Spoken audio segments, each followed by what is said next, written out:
किसान अपनी 10 अहम मांगों को लेकर फिर से सड़क पर उतर गए हैं। किसान नोएडा के दलित प्रेरणा स्थल पर कल सोमवार से ही अनिश्चितकालीन धरने पर थे, लेकिन पुलिस ने आज मंगलवार को यहां पर बैठे 160 से अधिक किसानों को गिरफ्तार कर लिया। इससे पहले प्रेरणा स्थल पर भारी संख्या में पुलिस फोर्स तैनात की गई थी। इस बीच किसानों के आंदोलन की वजह से ग्रेटर नोएडा हाईवे पर कई किलोमीटर लंबा जाम लग गया। नोएडा के सेक्टर 95 स्थित दलित प्रेरणा स्थल पर धरने पर बैठे किसानों के बीच तब अचानक हड़कंप मच गया, जब भारी संख्या में पहुंचे पुलिस बल ने धरना दे रहे किसानों को जबरन उठाकर गिरफ्तार कर लिया। किसानों को बसों में भरकर गिरफ्तार कर लक्सर जेल भेज दिया। इस दौरान पुलिस और किसानों के बीच धक्का मुक्की भी हुई। उनकी गाड़ियों को भी घटनास्थल से हटा दिया गया है। बीकेयू की आज शाम 4 बजे पंचायत पुलिस ने बताया कि भारतीय किसान परिषद के राष्ट्रीय अध्यक्ष सुखबीर खलीफा, भारतीय किसान यूनियन पश्चिमी उत्तर प्रदेश के प्रदेश अध्यक्ष पवन खटाना, किसान नेता सुनील फौजी, उदल यादव, सुनील प्रधान, रुपेश वर्मा और अमन भाटी समेत कई किसान नेताओं को गिरफ्तार कर लिया गया है। इस बीच किसानों को गिरफ्तार किए जाने के विरोध में भारतीय किसान यूनियन ने मुजफ्फरनगर में आज शाम 4 बजे पंचायत बुलाई है, जिसमें उसके राष्ट्रीय अध्यक्ष नरेश टिकैत भी शामिल होंगे। किसानों को भारतीय न्याय संहिता की 163 के उल्लंघन पर गिरफ्तार कर लिया गया और उन्हें बसों में भरकर जिला जेल भेज दिया गया। पुलिस प्रशासन का कहना है कि शहर में बीएनएस की धारा 163 लगी हुई है।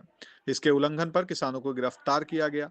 इससे पहले पुलिस ने दिल्ली कूच के लिए निकले किसानों को कल सोमवार को गौतम बुद्ध नगर की सीमा पर ही रोक दिया। महामाया फ्लाईओवर के रास्ते होते हुए दिल्ली जा रहे किसानों को नोएडा पुलिस ने दलित प्रेरणा स्थल से आगे नहीं बढ़ने दिया। पुलिस की ओर से रोके जाने से नाराज किसान भी सड़क पर ही धरने पर बैठ गए। फिर शाम को पुलिस और प्रशासन के अधिकारियों ने किसानों को शासन स्तर पर बातचीत कराने का आश्वासन दिया, जिसके बाद दिल्ली नोएडा लिंक रोड को खुलवाया जा सका। हालांकि किसान दलित प्रेरणा स्थल के अंदर ही धरने पर बैठे हुए थे। रात होते होते बड़ी संख्या में किसान पहुंच गए और वहीं पर डेरा जमा लिया। किसानों ने वहां पर लोगों के लिए खाना बनाने की व्यवस्था की और ठंड से बचने के लिए रजाई और कंबल आदि की व्यवस्था कराई।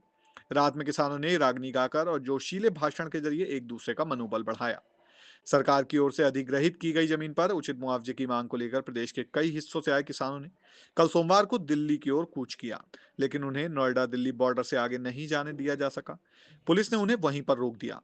किसानों की ओर से कहा गया है कि अगर 7 दिनों के भीतर उनकी मांगें नहीं मानी गई तो वे दिल्ली की ओर फिर से कूच करने की कोशिश करेंगे। प्रदर्शनकारी किसान बोल किसान हल्ला बोल के नारे लगाते हुए दादरी नोएडा लिंक रोड पर महामाया फ्लाईओवर पर एकत्र हुए और सुबह 11:30 बजे अपना दिल्ली चलो मार्च शुरू किया। हालांकि इस वजह से सड़क पर भारी जाम लग गया, जिससे यातायात अवरुद्ध हो गई। कल सोमवार को दिल्ली नोएडा बॉर्डर से गुजरने वाले यात्रियों को कई घंटों तक लंबे जाम में फंसना पड़ा। लोगों को इस वजह से भारी असुविधा हुई, क्योंकि पुलिस ने प्रदर्शन को रोकने के लिए कुछ दूरी तक बैरिकेड लगा दिए थे और कड़ी सुरक्षा व्यवस्था की गई थी।